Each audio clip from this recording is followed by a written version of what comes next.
জি আসসালামু আলাইকুম, আমি doctor Mohammad Shariful Islam, plastic anaesthetic surgeon. আমরা টামি টাক সার্জারি করতে যাচ্ছি।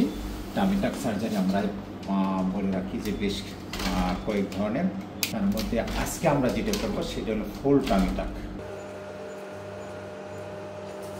আমরা যদি দেখি টামি টাকে আমাদের ফুল টামি টাক আমরা করবো। এখানে আগে যে সিজারের দাগ, ছেলে মেয়ে কয়জন আপু? দুই ছেলে। আগে যে সিজারের দাগ সেই মার্কিং থেকে আমরা যাব। আমরা এই পার্টটাকে এক্সিশন করব। যদি ধরি আপার অ্যাবডোমেন আমরা লাইপোসাকশন করব। এটা লাইপোসাকশন এরিয়া। আমরা কি এই দিকে লাইপোসাকশন করব? যেটা ভালো হয় আসলে আমি তো বলবো। আপনি যেভাবে চাবেন ওইভাবে আমরা করব। জি জি, আমরা ফুল টামি টাক করতে যাচ্ছি। ফুল টামি টাক কমপ্লিট করলাম, একই সঙ্গে আমরা ব্রাকিওপ্লাস্টি করেছি। আমরা জাস্ট আপনার অপারেশন একটু দেখে নিই।